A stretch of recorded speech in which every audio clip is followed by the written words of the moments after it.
Anti-clockwise exit is closed just before junction 22, the London Coney St Albans exit for emergency resurfacing repairs. The inside lane is also closed on the approach to the slip road. And on the M2 in Kent, a lane's closed on the London-bound Exeter junction for the Gillingham exit, where a car's broken down, causing queues on the approach. And that's the latest. You can stay up to date throughout the day by visiting our website, gbnews.com. There's Chuck. Welcome to State of the Nation, daily plunge into the stories shaping our country. I'm Jacob Rees-Mogg, and Monday to Thursday we bring you the insights, the facts, the truth about how our country is being governed. Because what happens in Downing Street matters down your street. Tune in to State of the Nation every Monday to Thursday, 8 to 9 o'clock. Only on GB News, the People's Channel, Britain's news channel. Mark Dolan Tonight is your weekend dose of news, debate and entertainment. This sounds like a wild conspiracy theory. Don't miss My Big Opinion, Mark Meets, and My Take at 10. Democracy is a funny old thing. And we don't do boring, not on my watch. I just won't have it. Let's go and get another glass of that bubbly. You've earned it. That's Mark Dolan Tonight, Saturday and Sunday, 9 to 11, only on GB News, the People's Channel, Britain's news channel.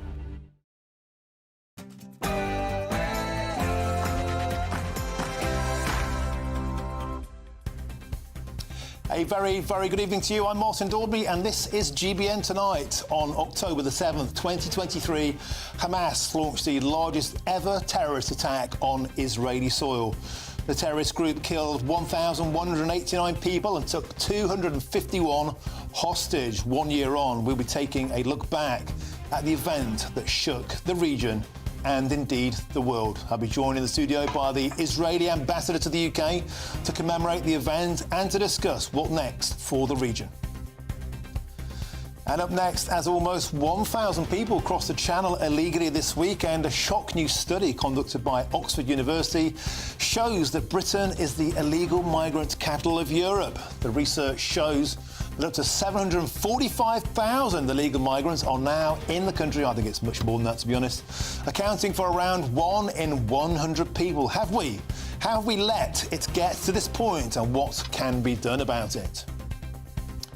And after weeks of turmoil, hostile briefing and bitter infighting at the heart of Number 10, Sir Keir Starmer's Chief of Staff has been dramatically ousted, and the government has been forced to institute a reset in just 100 chaotic days since being in power. We'll be discussing what exactly has happened and why it matters for you. All of that and much more on GBN Tonight.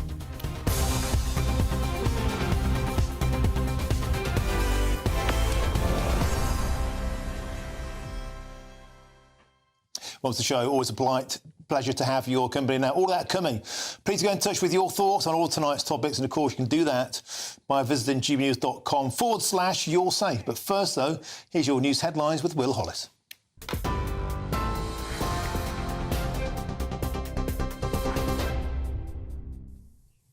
Good evening. The time is 1 minute past 7. I'm Will Hollis with your top news stories. A major incident has been declared in Northern Ireland after a bus crash in County Down, according to the ambulance service. Police in Northern Ireland say that 2 children who were trapped on board the bus have sustained serious hand injuries. 27 children have been taken to the Royal Hospital in Belfast with minor injuries. While 70 people were on board, it's understood there have been no fatalities. GB News spoke to passenger Alex Hagan at the scene. The bus starts wobbling a wee bit, and everyone gets a bit, weary, a bit scared, and then we go down a bit more, and the bus just topples over, and I can't remember what happened in between, but it was like I woke up, and I climbed up one of the seats so everyone under me could get up, and I looked under me, and everyone else was freaking out, screaming.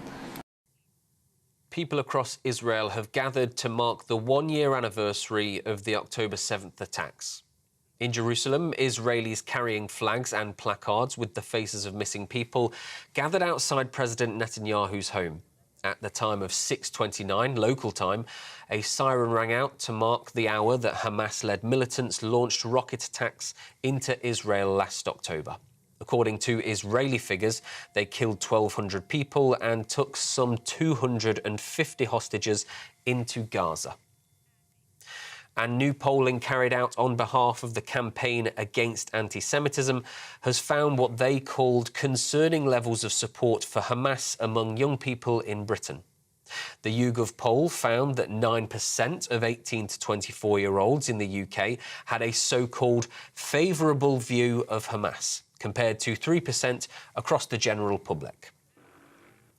In politics, Parliament is back following a recess for the various party conferences which have been taking place over the last few weeks. Members are now back in Westminster, but their return coincides with further controversy for the government after yesterday's departure of the PM's Chief of Staff, Sue Gray. Sir Keir has since reworked his inner team, with the leader of Labour's general election campaign, Morgan McSweeney, taking on the top role instead. Former police officer David Carrick has been charged with sex offences against 2 women. The CPS said the former Met officer has been charged with 5 counts of indecent assault, 2 counts of rape and 1 count of sexual assault, plus 1 more count of coercive and controlling behaviour.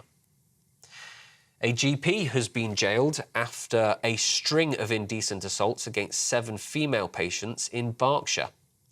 Dr. Stephen Cox has been sentenced to 22 years in prison at Reading Crown Court. Cox was found guilty of 12 counts of indecent assault between 1988 and 1997. The jury was told he made patients undress unnecessarily and touched their breasts without gloves. And your final story for you at this hour. Reform UK is preparing a private prosecution of the men involved in a violent altercation with police officers at Manchester Airport in July. Members have written to the Home Office Secretary claiming that officers involved have been thrown under the bus and that the alleged assailants are being given special different treatment. In their letter, they also claim that a senior police officer overruled a recommendation to release footage of the incident, which was later leaked to a newspaper. At just past 7 o'clock, those are your latest headlines, and I'll be back in an hour with many more. For the very latest GB News direct to your smartphone, sign up to News Alerts by scanning the QR code or go to gbnews.com/alerts.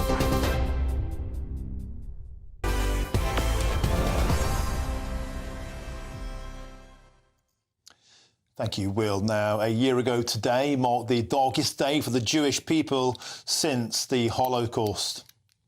And Hamas terrorists, yes, terrorists, they entered Israel and brutally murdered nearly 1,200 people, taking a further 251 hostages. Of those, 97 still to this day remain unaccounted for. This act of war, backed by the Iranian mullahs, sparked a conflict that continues to this day with victims on both sides. More Israelis have been killed and more than 41,000 Palestinians have died, according to the Hamas-run Gaza Health Ministry. And recently, the war has expanded to Iran's other proxy in Lebanon, the Hezbollah terror group.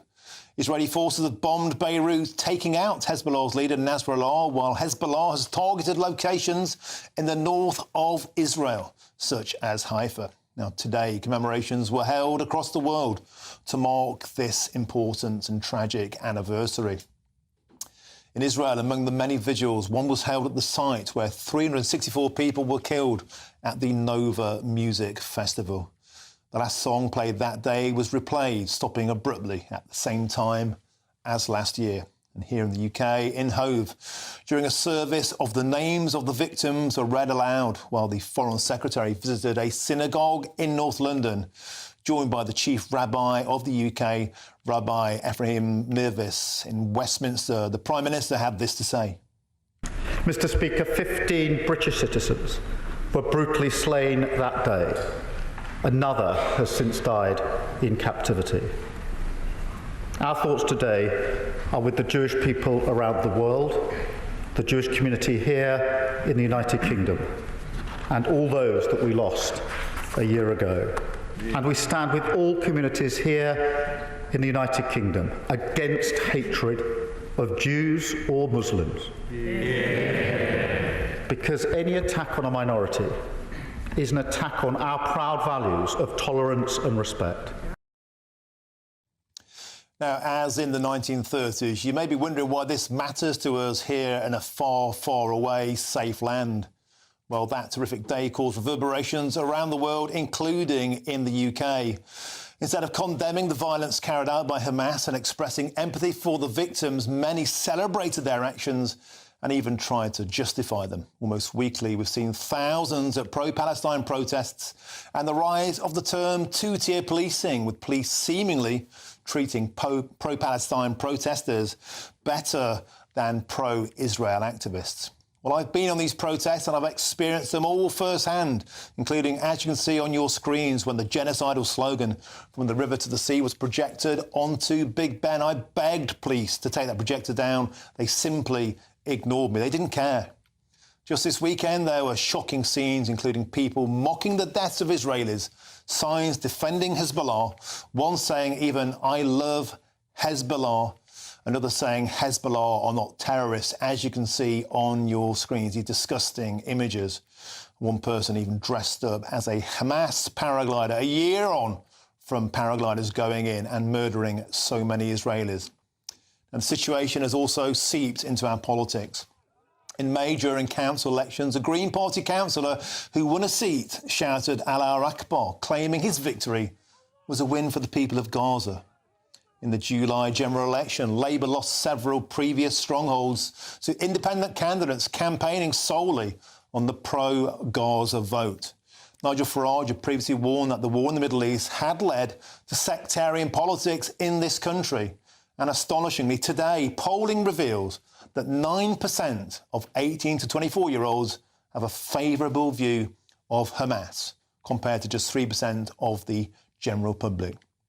Now, we also learned that anti-Semitic hate crimes have overtaken Islamophobic incidents for the first time in the UK, and even on today, that significant and important, unforgettable anniversary and milestone, the pro-Palestine lots just cannot give the Jewish people a day of mourning. They were seen outside a university in the UK chanting "From the river to the sea." And this is why it matters to you. Do we really want this poison anymore in our country? Well, I'm delighted to say on this momentous day, I'm joined in the studio by the Israeli ambassador to the UK, Zippy Hotovely, who joins me Good evening, in the studio. Martin. Thank you for having me. It's an absolute delight to have your company. Can we start, Zippy, for starters, by looking back on that day a year ago today? I was on the news desk as it broke. It was just an incredible situation, seeing those paragliders going in and then the videos as they emerged. The horror began to emerge, and still to this day, a year later, those images haunt us. Tell us your reflections on that day. Well, I was in Israel with my family. It was a Jewish holiday. It was supposed to be a very festive day. The 7th of October changed Israel forever. I don't think there is even one Israeli that will say his mindset, his life will be the same after what we have experienced as a nation. The barbaric attack from Hamas came from the same ideology that driven the Nazi regime back then in Germany. It's a genocidal ideology that doesn't want the Jews to exist. It's as simple as that. This is anti-Semitism in its highest level, that they don't want Jews to exist in their homeland. And they came to Israel to commit those atrocities, including sexual violence, horrible actions of rape, butchering, burning to death people, families that have been devastated and shattered. I feel, this day, I feel that the first thing I'm thinking about is our 101 hostages, the fact they're still there. Every Israeli knows someone that was in 7th of October in the battlefield, because the country became a whole battlefield. And now, 10 months after, I can tell you that Israel is actually a stronger country, because we are facing our enemies with no illusions about their intentions. Their intentions were exposed at the 7th of October. And now when we see those people that are coming to commit a genocide in the Jewish people, we are protecting the Israeli people by eliminating those terrorists. And we started with Hamas, and now we're going to make sure that the other proxy of Iran, Hezbollah, won't be functioning on our northern border, so the people of the north can go back to their homes. There are 60,000 Israelis that have been evacuated. So I believe the Middle East will be actually a better place after Israel will finish the mission of eliminating those terror groups. Zippy, can I ask you about the political response from the West? Because 1,200 people were killed a year ago today. Hostages were taken, the deaths in the most unimaginable manners.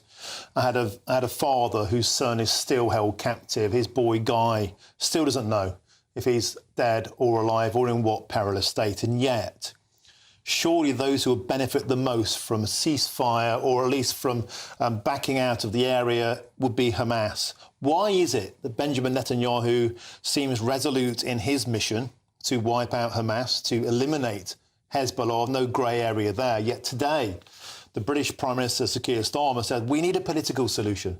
We must have an immediate ceasefire, put down the arms.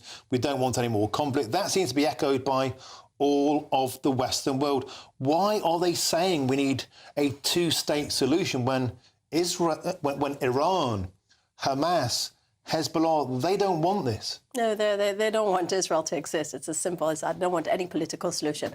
So you're absolutely right. I think the Western leaders, in a way, they want peace and quiet. But your country's history is proven that you cannot have peace and quiet if from the other side you have a radical ideological leaders that are minded to execute their ideology. So you were dealing with Germany back then, and we are dealing today with Iran and its proxies. It's the same ideology. You need to understand it's the same imperialistic way of thinking, taking over against any liberal values. Western leaders need to understand that if we want make sure that Iran will pay the price for its attack, for firing 180 missiles, cruise missiles, to populated areas like Tel Aviv and Jerusalem in Israel. If they want to pay the price now, this is a pure appeasement. And we know how appeasement ended up. We know that Europe was occupied under Germany because people were appeasing, the leaders back then were appeasing Hitler.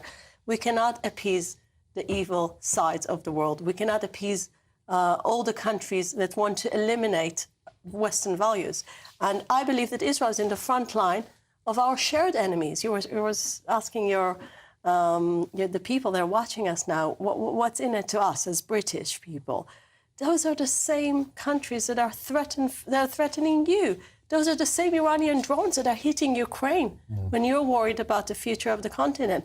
Those are the same terror attacks that are hitting you on the Manchester arena and on the 7/7 attack.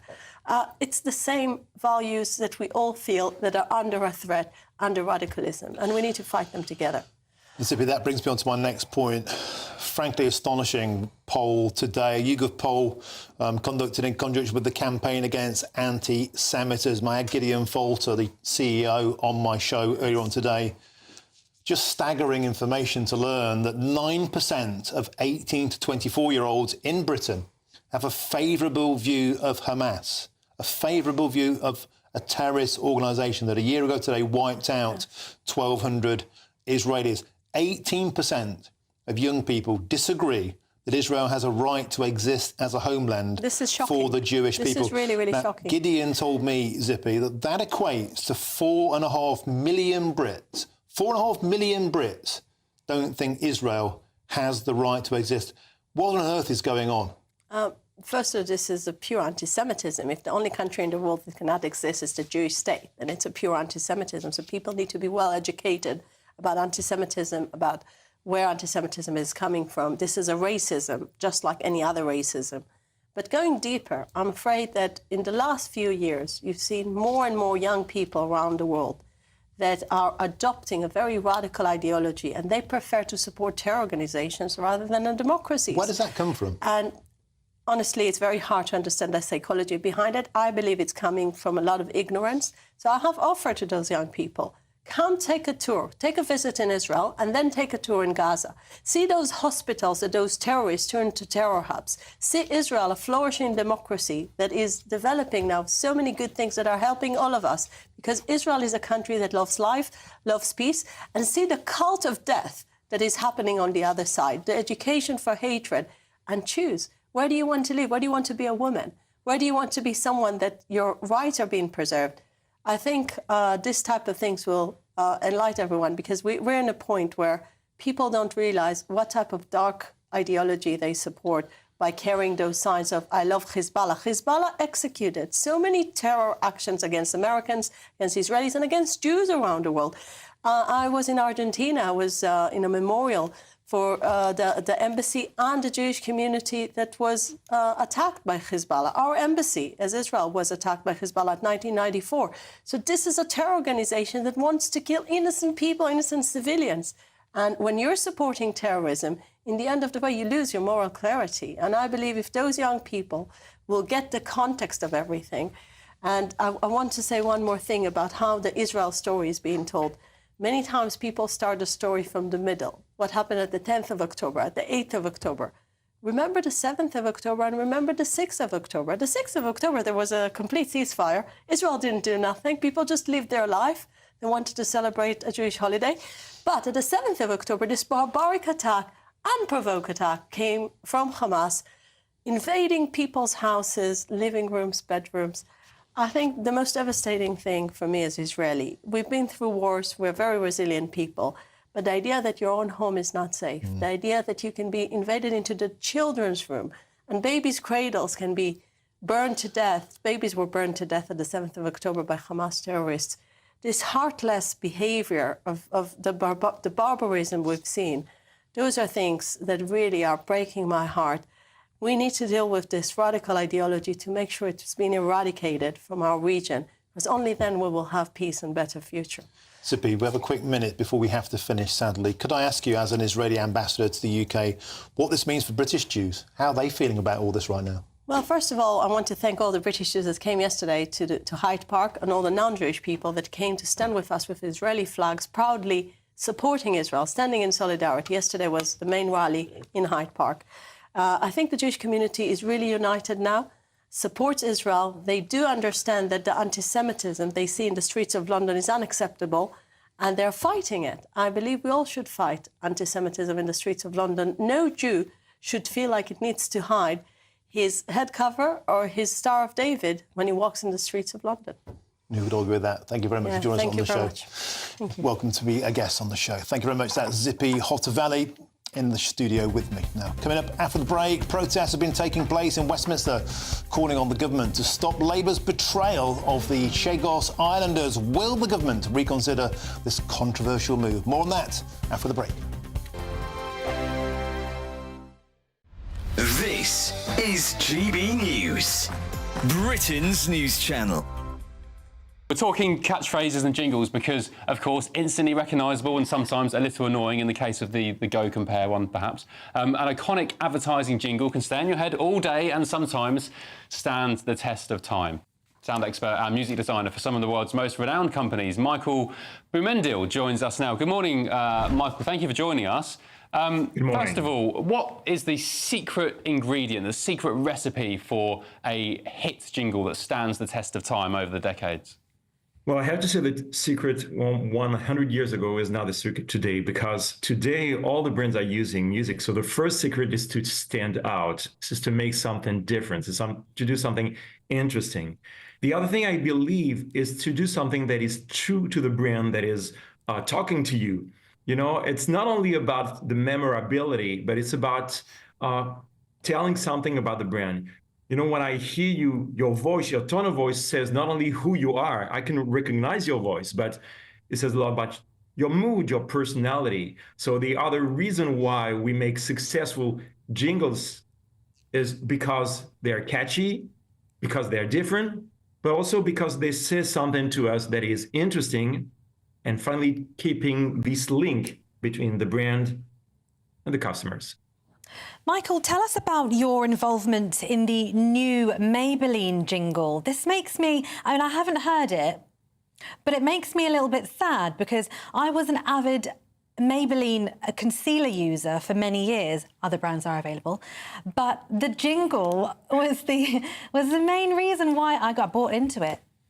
You don't have to be sad, because we kept most of the legacy. GB News, the People's Channel.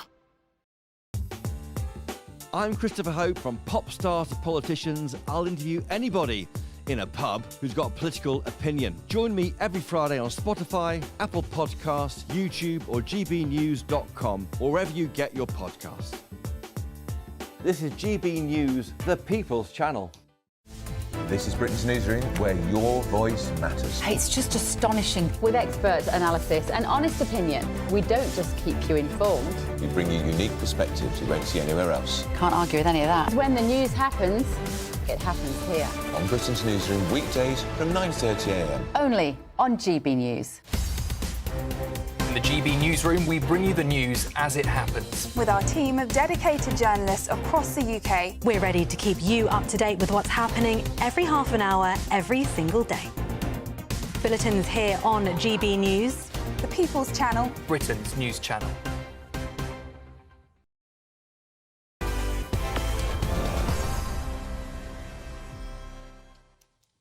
Welcome back to GBN Tonight with me, Martin Daubney. Now, Westminster was the scene of a passionate protest today as British Indian Ocean Territory citizens gathered to demand that Britain halts Labour's plan to hand over the Chagos Islands. Chanting, "Hear our voice," and waving banners, the protesters directed their ire squarely at Keir Starmer and Foreign Secretary David Lammy, accusing them of ignoring the will of the islanders and bypassing democratic process. And the rally comes in response to Labour's controversial decision to negotiate the return of the Chagos Islands, home to the strategic Diego Garcia military base, to Mauritius, a move the protesters decry as undemocratic and dangerous. Well, some well-known faces attended the rally, including former Conservative Minister Dame Andrea Jenkins and the former UKIP leader Henry Bolton, who I'm delighted to say joins me now. But before we get to him, let's hear from the Foreign Secretary, who was speaking in the Commons earlier this afternoon. I want to reassure the House and all members of the UK family worldwide that this agreement does not signal any change in policy to Britain's other overseas territories. British sovereignty on the Falkland Islands, Gibraltar and the sovereign base areas is not up for negotiation. The situations are not comparable. And I'm joined now by Henry Bolton. Henry, you were at the protests outside Parliament earlier on today. In fact, on my show earlier, I spoke to one of those gentlemen who was there, very, very passionate. Can I ask you to respond, first of all, to something that David Lammy said? He was laughed at. He was heckled in Parliament when he said that this is critical for Britain's national security. In fact, it's a deal that benefits us all in an increasingly volatile world. That memo wasn't passed on to the protesters outside, Henry. No, it's not even worth the hot air that he spouted it with. Look, maybe if it was, maybe the Foreign Secretary could answer this question for me. Why is the base on Diego Garcia, which is the largest of the islands concerned, why is that base now more secure than it was when it was part, well, it still is at the moment, but as part of the British Indian Ocean Territory? It is British territory, as much as Gibraltar or the Falklands. But now, it's beyond me, Martin, how giving that territory away, giving the sovereignty of that territory away, giving our legal jurisdiction over that territory away to Mauritius, how does that in any way make that base more secure? I mean, what he's saying is just hot air and I can't say it with, it's public, Please don't go there, mate. Please, I'm enjoying my job. Henry, can I please just quickly ask you, you were there, you spoke to the protesters on the ground. Yeah. What were they saying? Well, they asked me to go along, Martin, because I've been speaking to them, sort of giving them a little bit of advice on, how to do a few bits and pieces, but not very much, but a little bit. And they asked me to go along. They are, the best way to describe it is upset. They're deeply upset. They are ordinary people whose families were forcibly displaced from those islands in 1968 by the then Labour government at the request of the United States, who wanted to use Diego Garcia as a military base. We've got Vietnam and so on, all sort of bubbling away. So they were displaced by the Labour government, and they've been trying to get back ever since, but they are ordinary people. they don't really fully understand the workings of the Constitution here or the legal niceties or anything else. They just simply, they see themselves as Chagosian. That is their homeland. They've been living there for generations until they were booted out. I spoke to some who were born there, and they just want to go home. They believe that they are British to the core. They tell me that they want to remain under the protection of the Crown, under the protection of Britain, but they want the right to self-determination. And here's something, Martin. On last Monday, they met, a delegation from them met one of the foreign, I don't know which one, but one of the foreign ministers, one of the Foreign Office ministers. And at the beginning of that meeting, apparently they were told, listen, we will talk about support to yourselves here in the UK, but we are not going to discuss sovereignty. When they insisted on bringing up the topic of sovereignty, they were told, well, look, the meeting's got to end. We've got other appointments that we've got to make. You know, this government, a personal comment now, Martin, if I may, as a former soldier, as a former police officer, as somebody who worked for 20 years working on security diplomacy for this nation, I've always been proud to regard it as a bastion, as a standard bearer of justice, of freedom, of democracy, of human rights, of fairness around the world. And I personally think, speaking to these poor people who are lost in all of this and being ignored, thinking about the security implications and thinking about the implications for UK standing around the world, this government has ridden roughshod over all of those values and that reputation in this one move. Now, I hope, for the sake of these poor people, who I'll tell you something else shocking in a moment. I hope for their sake that somehow people who oppose this in Parliament can delay it and overturn it. Because these people, some of them live in the Seychelles. They were displaced to the Seychelles. They are not even able now on their passports to say they were born there. They have to say they were born in Mauritius. The passports that they receive state that they were born in Mauritius. They were not.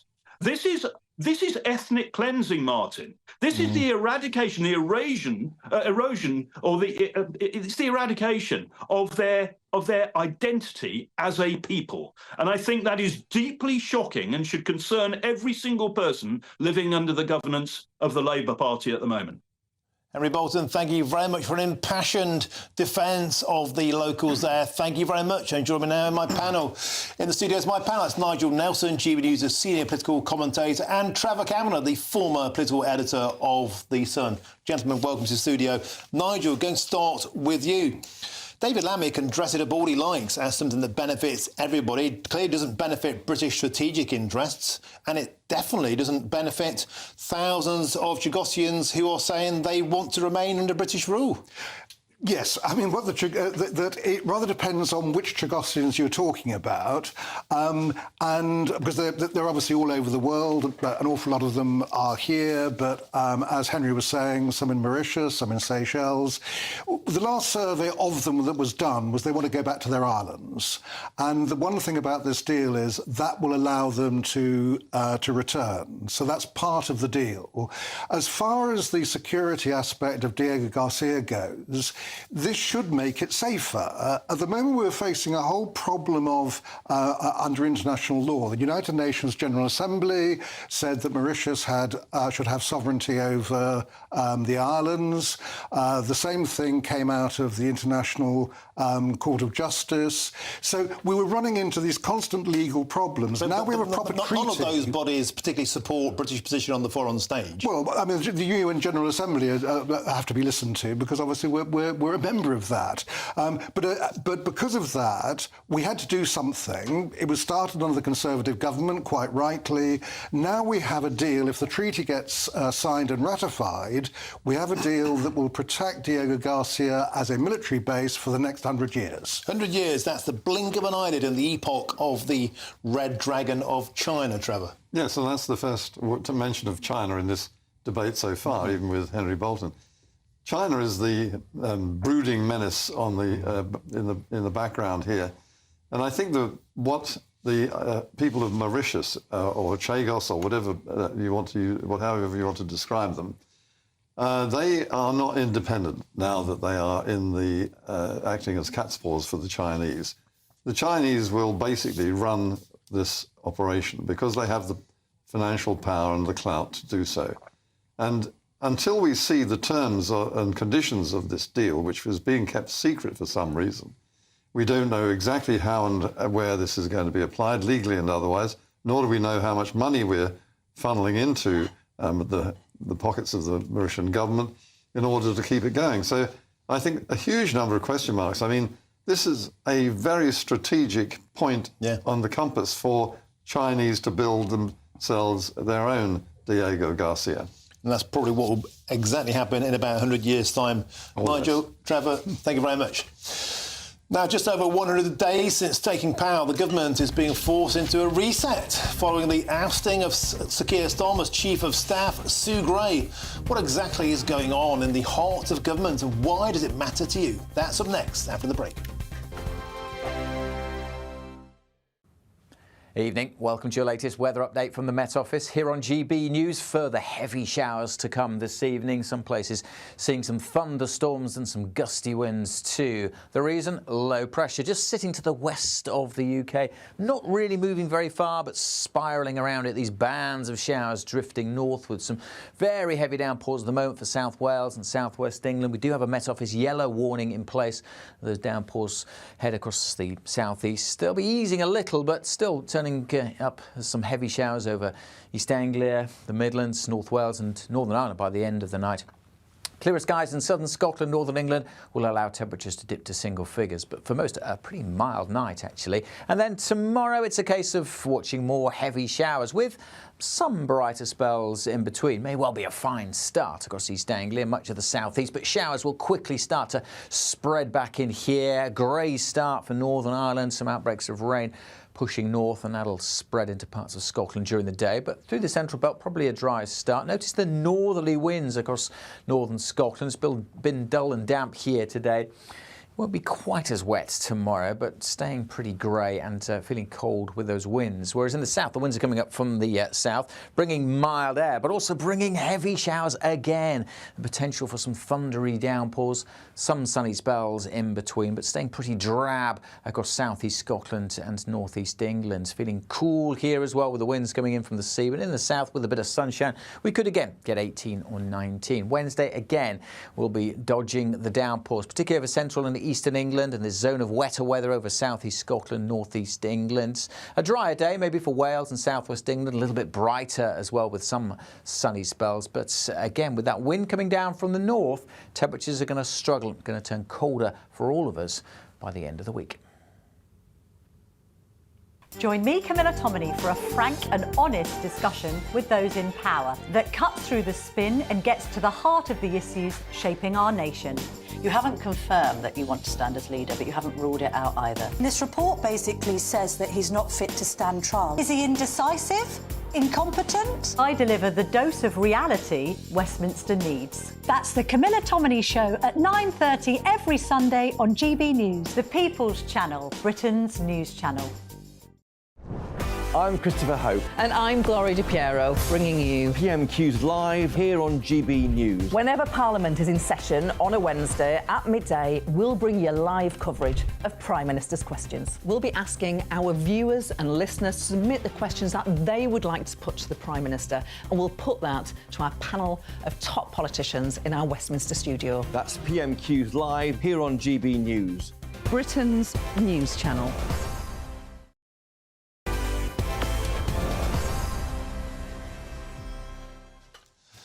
Welcome back. Now I've got some of your views after the Israeli ambassador to the UK joined me earlier on in the show for a very moving interview. Patricia says this: I support Israel's existence, but I cannot support them taking over the Palestinians' homes and their land. Fair point. And Andy says this: if Starmer was serious about a ceasefire between Israel and Palestine, then why has he made Lammy Foreign Secretary? Another good point. Gary adds this: now, the reason young people believe Israel are the monsters is because, like the anti-British people here, they've been educated / brainwashed at schools and universities. Thank you very much for those opinions. Always welcome.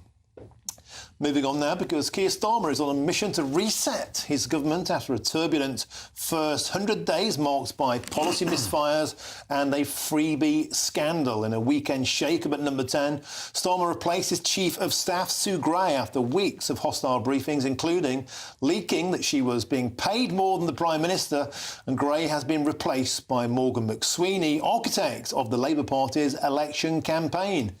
Starmer restructures his top team amid scrutiny over gifts received by senior ministers. Questions remain. Will these changes be enough to demonstrate a clear vision for Labour's future, or is it a sign of simply more turmoil at the top of the government? Well, I'm still joined in the studio by my panel, Nigel Nelson, GB News' senior political commentator, and Trevor Cameron, former political editor of The Sun. Trevor, I'm going to start with you. Let's face it, we're almost 100 years in. The Labour Party don't seem to be able to get a decent headline out of anybody. Can they do anything right? It started badly, and frankly, it just got worse. Well, Downing Street is frantically scrambling now to portray this as an act of ruthless, decisive and resolute government, when in fact it's an admission of complete chaos and failure in the first 100 days of their term in Parliament. I mean, nobody's ever seen anything like this before, simply because nothing like this has ever happened before. And Nigel, it's fair to say, even Labour Party insiders, I've had Labour Party MPs on my show repeatedly. John McTernan, a former senior advisor to Tony Blair, said earlier today that the party has simply lost its grip. Alistair Campbell, somebody who few people that watch this channel will no doubt agree with on anything. Even he says that the Labour Party have to get a grip on their messaging. It feels like they're just drifting towards, frankly, oblivion. Well, I mean, that's the whole point. The whole point of this reset is to get a grip. So we have to see how it goes. It was quite clear that someone like Sue Gray, not very well known to the British public until she did the report into lockdown parties by Boris Johnson, although well known to people like Trevor and myself in Westminster. So she was always going to be problematic, because after the Partygate stuff, her name did begin to be known. When it comes down to what went wrong, Alistair Campbell used to say that the important thing was policy and presentation have to be the flip side of the same coin. And that's what had failed. They were doing policy, but they weren't able to present it. So the idea now is to have this dealt with by a proper communications team. So when they come up with something, they will communicate it properly. When's that going to happen? Because let's face it, they were dogged by the freebie gates, rolling on and on and on. The story they threw out was the Chagos Islands. That was meant to make us think positively about the Labour Party. I don't think it was. Here we are once again saying it was a foreign policy disaster. In fairness, I don't think they think Chagos was actually there for as a positive for Labour. It was something that had to be done. The question, obviously, is whether they should have done it this week when Parliament had returned, given that they had a bit of a rollicking from the Speaker today. Trevor, all eyes, of course, are on October the 30th. That's really the main event, and we're expecting to brace for a lot of pain, particularly pensioners, motorists, anybody perhaps with a gas boiler. Who knows where this will end? Pensioners, savers, ISAs, a lot of people getting very, very concerned. With that in mind, is there any way that Labour Party can spin anything positive out of any of this? Can they pull a rabbit out of the hat and make people like them again?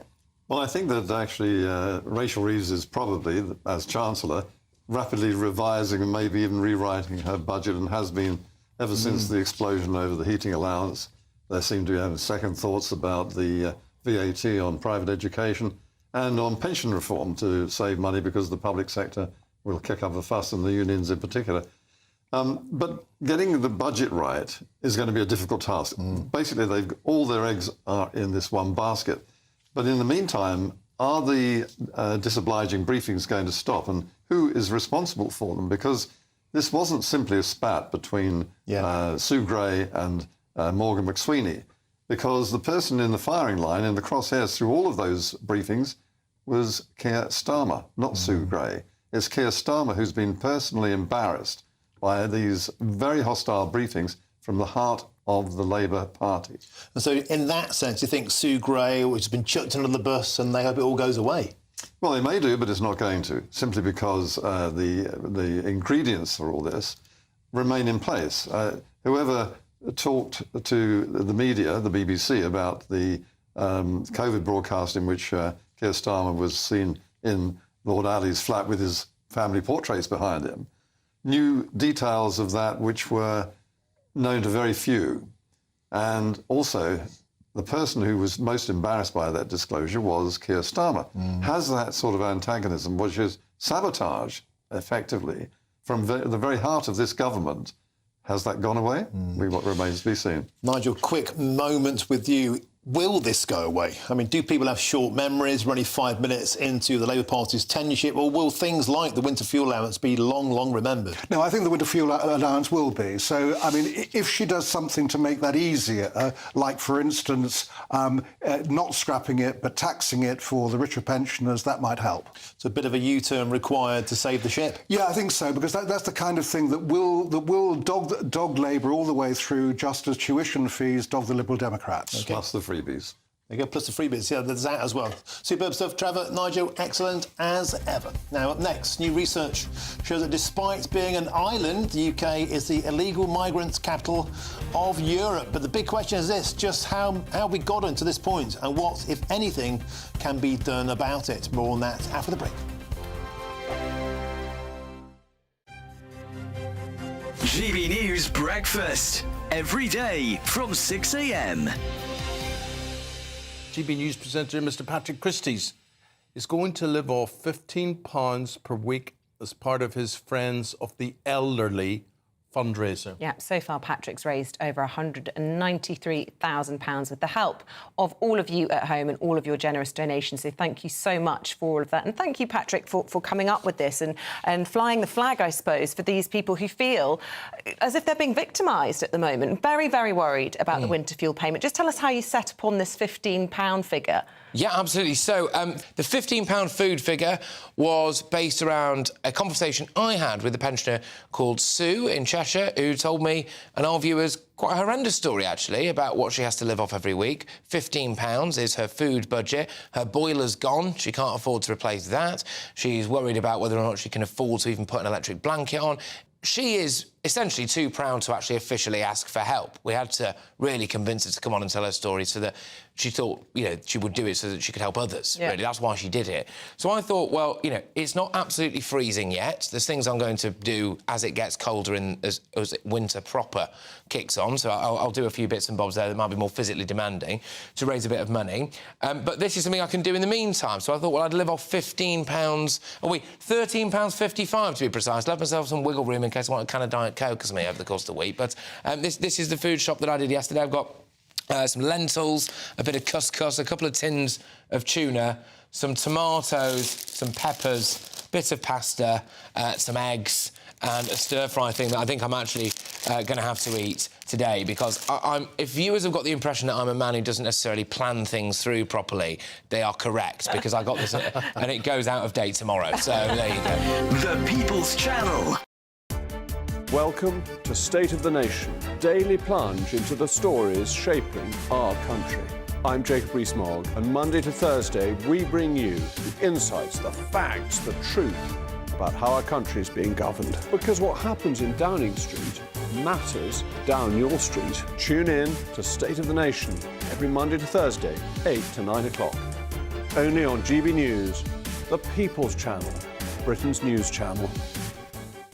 If you want your news to be straight talking... This is a nightmare for the Conservatives again. Down to earth. It's not just Nottingham where this is happening, is it? And most importantly, honest. Hard-working, middle-class taxpayers, they'll get their book thrown at them. Then catch me, Martin Daubney, Monday to Friday, 3 till 6 p.m. on GB News, Britain's news channel.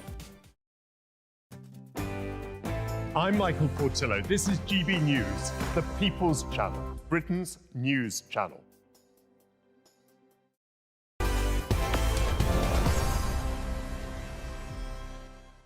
Welcome back, GBN Tonight with me, Martin Daubney. Now, Britain has been revealed as the illegal migrants capital of Europe, with a shocking new study from Oxford University estimating up to 745,000 asylum seekers are currently in the country. That's accounting for 1% of the total population. Now, this figure surpasses France's 300,000 and places the UK even ahead of Germany. which has around 700,000. Finally, we've beaten Germany at something. But today, in separate exclusive research by GB News, reveals a foreign prisoners' league of shame that shows Albanian nationals are by far the worst offenders. Astonishingly, this is research that I did with my son over the weekend. Astonishingly, Albanians are 14.5 times more likely to be jailed in Britain than Brits. Now, all of this research coincides with a surge in dangerous channel crossings as 973 migrants braved the perilous journey on Saturday, the highest daily total this year. Well, joining me now to discuss this is my panel, Nigel Nelson, GB News' senior political commentator, and Trevor Kavanagh, former political editor of The Sun. Trevor, let's start with you. I think these figures are wrong. I think they're woefully underreported. 745,000 in the UK. We routinely hear from Migration Watch. It could be even more like 1.5 million. We don't know how many people are here. We've got no idea who they are. And this is just the tip of the iceberg. And the Home Office won't help you either. And it's interesting because those 750 or 1.5 million will be adults. So as a percentage of the adult population, it's a lot more than just 1%. And they are people, many of them, who've come here for nefarious reasons and cannot be relied upon to be good citizens. I think it's dangerous. Nigel, what's your take on this? We were promised change, we were promised smashing the gangs. The gangs aren't listening. In fact, the gangs are filling their boots. Record numbers since the Labour Party have been in power. There's no end in sight. Well, I mean, the Border Security Command is only just getting off the ground, so I wouldn't expect results immediately. We'll have to see if that works. There's certainly, they've transferred a lot of civil servants over from the Rwanda scheme to clearing the backlog that we've got of asylum seekers, because while Rwanda was going on, we just built up a backlog because we couldn't do anything with them. So they couldn't stay, but they couldn't go anywhere. Now that is being dealt with. No, we haven't seen a result yet, and it may take some time to actually see it. Will it stop the boats? Probably not. I think that's going to be a long-term problem, and the idea you're going to be able to stop them in a month or a year is just very unlikely. Trevor, another report I carried earlier on today was that we've deported just 3% of illegal immigrants that arrived in Britain. 3%. The message is clear. We're open for business. Our borders are open, open season, and there's nothing, it seems, that any government can do to stop it. Well, I think this government, in fairness, is stopping it because they're curing the backlog by giving them all visas. So basically, there's an asylum agreement here, and anyone who comes across the Channel knows that unless they're very unlucky indeed, they will be here once they set foot on the British soil, they will stay permanently. And I wonder if we can just call up that graphic of some work I did with my son over the weekend. This is the worst foreign offenders league of shame. This shows that we are 39th. There it is. It's a crude graphic, but effective. You can see at the top, Albania, Kosovo. The black are Balkan countries. The red are Middle Eastern, North African. Other African is the gold colour. You can see there right at the very bottom, gentlemen, that's Britain's. You can see we are in this actually 39th in this league table, 38 other nationalities more likely to be in British jails. Trevor, this shows once again Albanians, Kosovans, they shouldn't even be in the country. If they're in jail, we should deport them, surely. Absolutely, and the great thing is that we can't be accused of racism in that particular regard as well, because that is the biggest single problem here. The Home Office will not operate the rules of the country because everything is deemed to be racist, Islamophobic, whatever.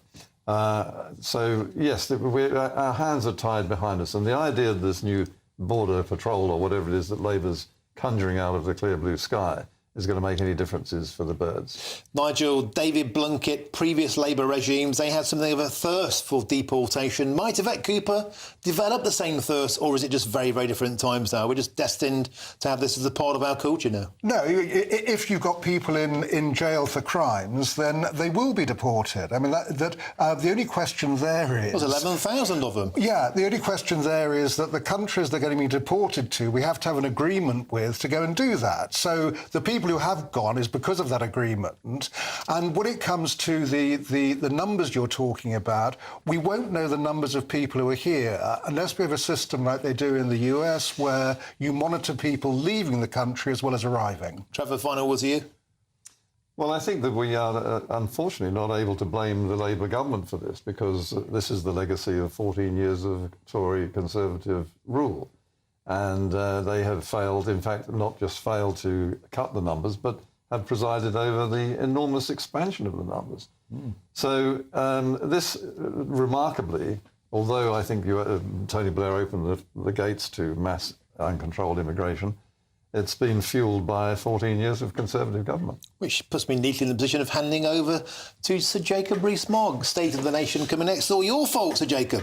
Well, we've seen in the last 3 months that it can get worse. So you may have thought the Tories didn't do everything that they should have done, but the chaos of the last 3 months has been quite extraordinary, with Sue Gray being heave-hoed out, sent into exile in the regions. I mean, it sounds like some Russian novel, doesn't it, by one of those gloomy Russian novelists.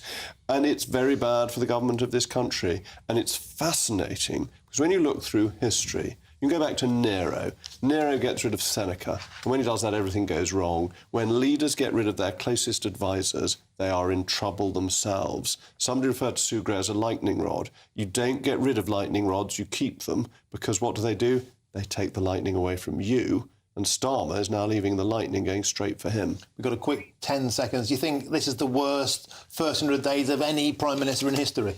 Well, not necessarily. Wellington had a second period of office where he only barely got beyond 100 days, so that wasn't enormously successful.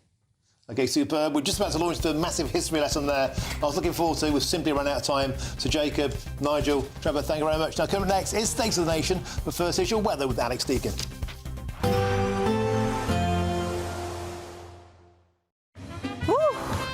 A chilly start will give way to a lovely, warm afternoon. Boxed heat pumps, sponsors of weather on GB News. Evening. Welcome to your latest weather update from the Met Office here on GB News. Further heavy showers to come this evening. Some places seeing some thunderstorms and some gusty winds too. The reason? Low pressure just sitting to the west of the UK. Not really moving very far, but spiralling around it. These bands of showers drifting northwards. Some very heavy downpours at the moment for South Wales and South West England. We do have a Met Office yellow warning in place. Those downpours head across the southeast. They'll be easing a little, but still turning up some heavy showers over East Anglia, the Midlands, North Wales and Northern Ireland by the end of the night.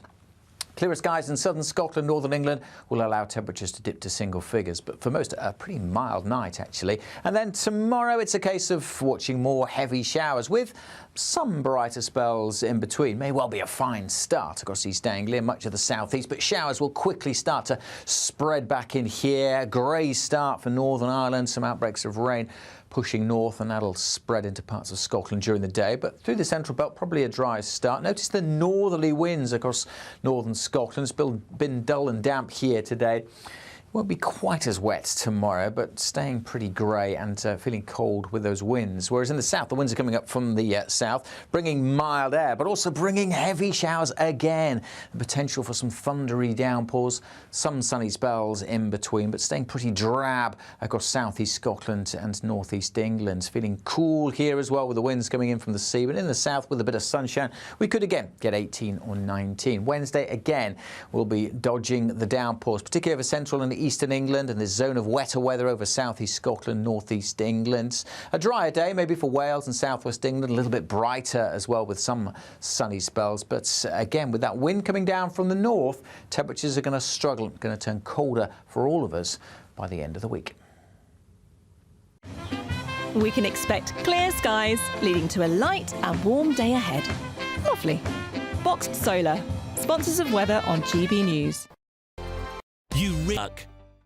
Why go out on a Friday night when Friday night comes straight to your home? Talking about? Join me and my A-team of top pundits. Chemistry tonight is electric. As we tackle the big stories of the day with wit, insight and fearless energy. Man of the people. It's all vibe. Just a filing cabinet on wheels with a tie on. So, order in Friday Night Live with me, Mark Dolan, every Friday at 8, only on GB News, the People's Channel, Britain's news channel. Good Afternoon Britain isn't just about us. The wonderful thing about this programme is it's about everyone watching. It's an interactive programme. Well, there absolutely is something to see here, and we're going to be talking about it more. Whether it's breaking royal news, Will, please bring us up to date. or indeed a particularly punchy speech in the